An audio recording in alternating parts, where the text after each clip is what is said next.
You picked the wrong daughter. A person can walk into a familiar place and still feel like an outsider. Zariah Tillman knew this better than most. She had just landed at LAX, weary from the 4.5-hour flight from Atlanta. The recycled cabin air clung to her clothes, her ears still adjusting to sea level, and her temples throbbed from the dull pressure of descent. Still, she didn't rush to disembark. She learned a long time ago that calmness revealed more than speed ever could. Let the world rush, she would move with intention. Dragging her cream leather duffel over her shoulder, she exited the jet bridge with the stream of passengers making their way toward baggage claim. Her mother had texted during Zariah's layover in Dallas. "I'll be in the pickup lane. Call when you're at the curb. Love you, Z." Zariah smiled at the message, touched by her mom's habitual warmth. She wore a sand-colored knit two-piece and crisp white sneakers. Her long braids were gathered neatly at the top of her head, a single gold cuff glinting at the side just like her dad had always liked. "You look focused when your hair's pulled back," he used to say. She wasn't trying to impress anyone. She never did. Her first-class ticket was still tucked neatly inside the passport sleeve in her crossbody bag, but she carried herself the same whether she flew coach or private. It wasn't about money, it was about ease, about being comfortable in her skin. But airports have a way of making you feel watched, especially when you're not the expected type. Zariah noticed him before he spoke. Officer Brent Mallory. Stiff stance. Perfectly shine badge. Positioned like a guardian of some invisible gate, just past the first checkpoint. His eyes didn't scan the crowd. They studied individuals. Calculated. Predatory. She adjusted the strap of her bag, eyes forward, and kept walking. "Excuse me, miss." His voice was clipped and direct, like the edge of a seatbelt buckle. Zariah turned. "Yes. Can you step over here for me?" She blinked. "Why?" "Random screening." There was no wand. No escáner. No official TSA checkpoint. Just a podium, a radio on his belt, and the need to assert something. "I already cleared security in Atlanta," she replied carefully. "I'm just heading to baggage claim." "I asked you to step over here," he repeated, his voice sharper now. She noticed how others walked past, uninterrupted. A white man in a Dodgers cap carried a huge duffel bag with no glance in his direction. A woman in business heels didn't even turn her head.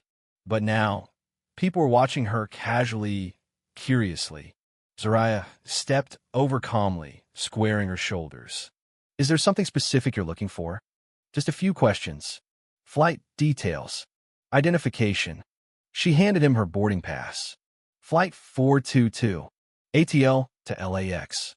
First class, seat 2D, she said evenly. He read it longer than necessary. "First class." "Yes." He didn't hand it back immediately. His silence was heavy. "This ticket doesn't exactly match the look." Her stomach tightened. "And what exactly does a first-class passenger look like to you?" He smirked. "You know what I mean." Zariah didn't blink. "Actually, I don't. Maybe you can explain it to me." He didn't. Just let the corner of his mouth twitch in smug satisfaction, waiting for her to get loud, to create a scene. But she didn't. She calmly slid the ticket back into her passport. "I'm on a baggage claim now. I didn't say you could leave. You didn't say why I had to stop." He stepped closer. Not enough to intimidate, but enough to push a boundary. "I'm asking the questions here." Zariah paused. "And I'm asking if you have any reason to detain me." He didn't answer. This wasn't about security. This was a performance. Her thumb hovered over her phone screen. She didn't call, yet just held it in view. Her stillness was deliberate, the kind of control that unnerves people who expect obedience. "Where are you coming from?" he asked again. "Atlanta. Born there. I visit family." "You got ID to confirm that?" She handed him her driver's license. "You always fly first class?" "Not always. My dad booked this one." "Must be nice." He sniffed, his doubt obvious. He circled her questions, rewording them to trip her up. Asked who she stayed with, what time she boarded, where she sat again. People were beginning to take notice. A barista behind the Starbucks glass glanced over more than once. A baggage handler slowed his cart. Zariah didn't raise her voice. She'd been taught that matching someone's anger gave them permission to flip the script. But inside, her stomach was burning. "What is this really about?" she finally asked. "Routine.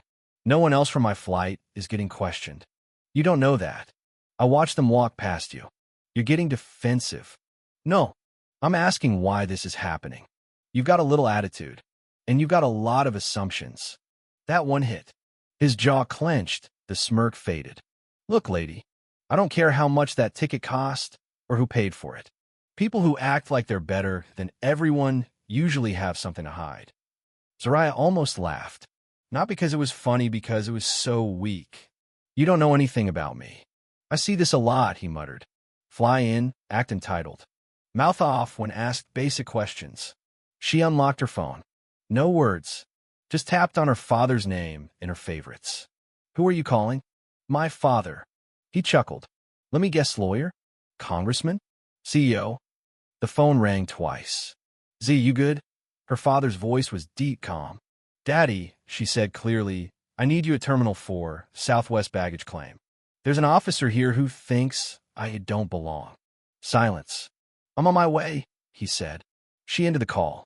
Slid the phone into her pocket. "That's supposed to scare me?" Mallory asked. She tilted her head. "You'll find out." 5 minutes passed. Every tick of silence chipped away at Mallory's confidence. Zariah didn't flinch. Mallory shifted his stance. "You always this dramatic? You always this wrong?" A woman in a gray blazer stepped out of the side office. Her badge read T. "Ramirez. Everything all right here?" she asked. "I've got it under control," Mallory said quickly. "I wasn't asking you," Ramirez replied. She was acting evasive. "No, she wasn't," Ramirez interrupted. "I've reviewed the footage." She was standing in line, documents in hand. "Ma'am, do you feel unsafe?" Ramirez asked Zariah. "No, just tired. And being stopped without cause? That's nothing new to me." Ramirez's jaw tightened. "If you'd like to file a report." "Not yet," Zariah said. "My father's on his way." Ramirez paused. "Your father?" 2 black SUVs rolled up outside. The passenger door opened. A tall man in a navy suit stepped out. Dark-skinned, gray at the temples, calm as a stone. "Who is that?" Mallory muttered. "Reginald Tillman," Ramirez whispered. "The Reginald Tillman." Mallory blinked. She's his daughter? Tillman walked in like the place belonged to him because, in a way, it did. Owner of WestJet Air. Major stakeholder in the terminal. "Hey, Daddy," Zariah smiled. "You all right?" he asked. "I am now." Tillman turned to Mallory. "You the one who stopped my daughter?" "I was following. I didn't ask what you thought you were doing." Ramirez stepped forward. "Mr. Tillman, I apologize. I want a full report, and someone from your office will speak to my legal team." He turned back to Mallory. "You saw a young woman standing in line, dressed appropriately, holding a first-class ticket, and your instinct was to harass her." Mallory didn't respond. "You picked the wrong daughter on the wrong day." Ramirez nodded respectfully. "This incident will be investigated immediately." "Good," Tillman said. "And Officer Mallory won't be working this terminal again." "Sir, I'm not sir to you." A police captain stepped in. "We'll take it from here." "Make sure you do," Tillman said. Mallory followed, eyes down. The air shifted. Finally, the terminal exhaled. "She handled herself well," Ramirez said softly. "She's at practice," Tillman replied. They walked to the SUV in silence. "I knew something was wrong the moment I answered," he said. "I thought maybe if I stayed calm, it would stop. It's not about calm. It's about control. And you handled it better than I would have at your age." She smiled. "You taught me to aim, not yell." In the car, Zariah stared out the window. "What'll happen to him?" she asked. "Maybe suspended. Maybe reassigned. But he won't be back at LAX." "That's it. You wanted more?" "Part of me wanted him to feel embarrassed." "I'm not here to embarrass people. I'm here to make sure they don't do it again." She nodded slowly. "That's not justice. It's a start." That night, Zariah posted a message. "No filter.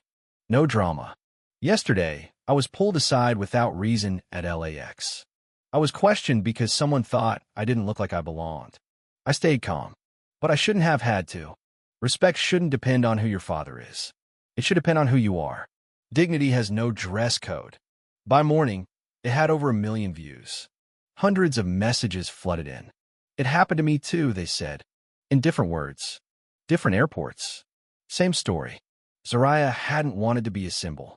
But sometimes, standing tall when you're expected to shrink, that's what makes people believe. And now they believed, because she proved, without raising her voice, that her presence was enough. Her name didn't need permission. She belonged.